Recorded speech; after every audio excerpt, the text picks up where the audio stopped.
Thank you. Thank you so much, Wayne. I mean, the normal way one begins these is asking whether you can hear me because I can't see myself, which is not. Can you hear me now? Yes, I can hear you. This is Medard. I can hear you I'm clearly, and I can also see you. wonderful. I'm in the enviable position of not being able to see myself, but so long as you can see me, that's well and good. Thank you, Medard, for having us here again. I think from the very start of our relationship, I've been I've been really awed by the range of the geographical range and the thematic range of these conferences and laboratories, and also the way that you've been able to introduce actual hands-on thinking into what could possibly be doing at the United Nations level. And it's always a particular privilege to do so with Pragati, because as you mentioned, Wayne, her history with the evolution of the Sustainable Development Goals and of environment within the UN, the rethinking that began in 1992, had a major punctuation point in 2005, and finally took off in 2015, is something fairly unrivaled in our organization. I wanted to ask all of us for a moment just to cast our mind a year ago. Let's think of June the 22nd, 2019. And if someone had come to you at that point and said, look, we are going to be confronted with a crisis which is so sweeping in its magnitude, so devastating in its impact, destroy economies. It's going to destroy or diminish human lives. Lead to accusations and counter accusations between nations. It's going to shift policies by nations against other nations and against their own citizens. It's going to be completely, but it's going to be invisible. If someone had come to you a year ago and said, what could that danger be? And if you had reflected upon it, the suggestion would be that all of us would have said climate change. Today, on June the 22nd, 2020, we have two options. It could be COVID-19 or it could be climate change. Because both of them have attributes that I tried to summarize a little while ago. A danger that we realize if we stop and think about it, or more grotesquely, we realize if we ourselves or those for whom we care are affected by it. And so when you began this particular conversation by linking the pandemic with climate, it's something which can be done at various levels. And I know there are going to be scientific levels where you can prove this, and I'm sure that Pragati will address these. But I wanted to also focus upon the impact on us about our sheer vulnerability as human beings. Later this week on Friday, we will observe or commemorate, or I dare say celebrate, the 75th anniversary of the signing of the United Nations in San Francisco in 1945. And whenever I glance at the Charter or reread its preamble, I'm always struck by one phrase which the framers of the Charter came up with, which is the dignity and worth of the human person. And that is the phrase which is under peril today. It's under peril today because the pandemic has robbed so many people of their dignity. And in translating the pandemic into the cruel statistics with which we are familiar, when you talk about the thousands upon thousands who have lost their lives, the thousands upon thousands who have lost their livelihoods, the thousands upon thousands who have lost all vestige of hope, then you realize the worth of the human person has also been diminished.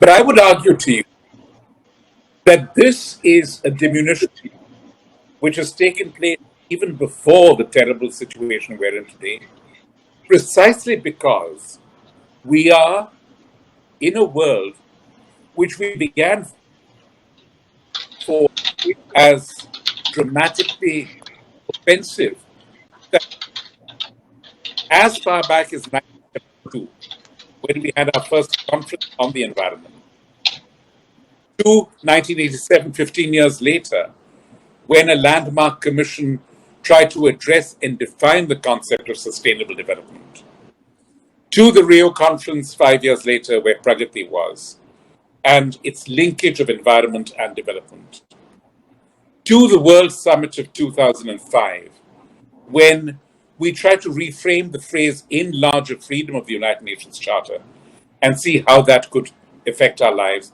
and finally to 2015 and the Sustainable Development Goals and their inevitable link to climate change.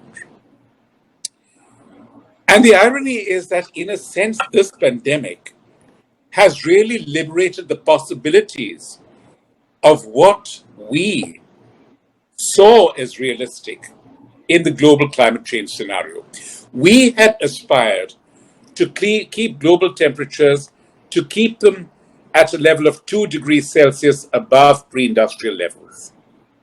And what we saw in just February this year is that the emissions in one of the largest countries with emissions, China, dropped 25%.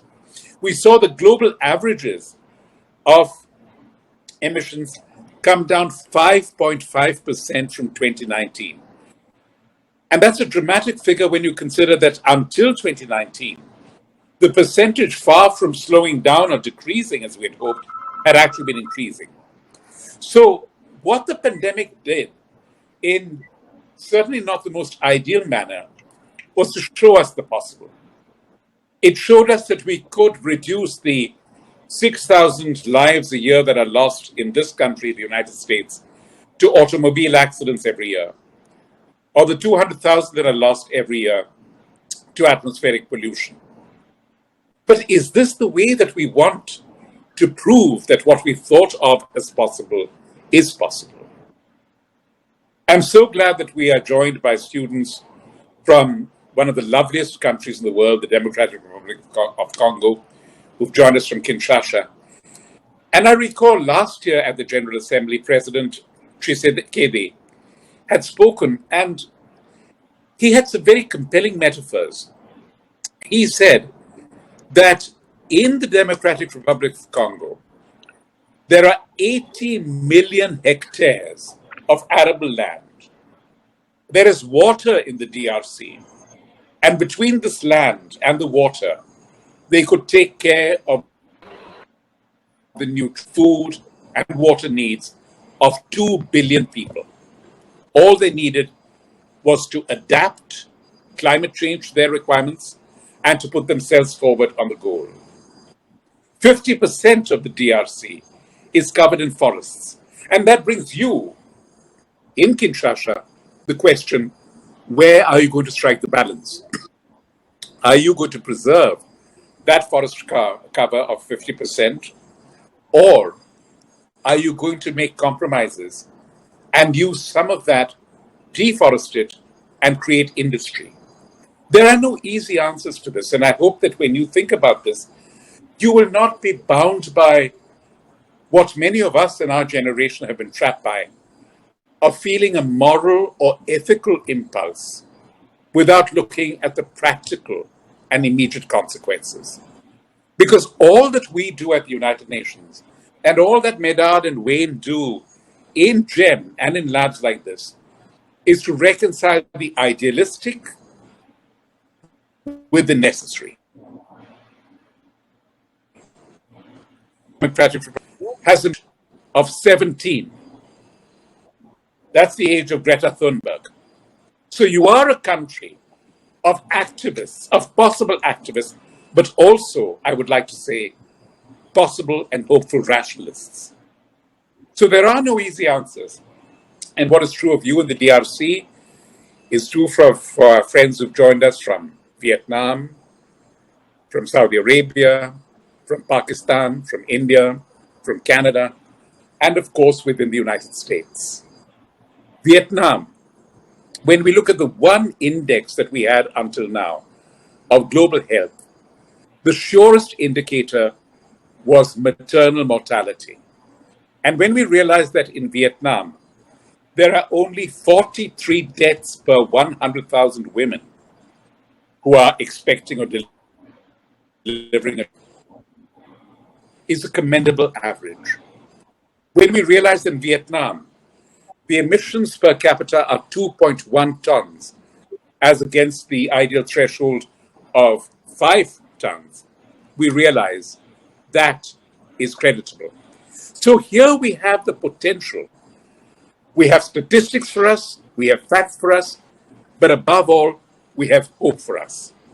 And my only concluding thought is if we want to realize hope, we have to do that with facts, with reason, but above all, with solidarity. We are not 193 countries. We are one United Nations. Thank you for being a part of that. Thank you, Wade.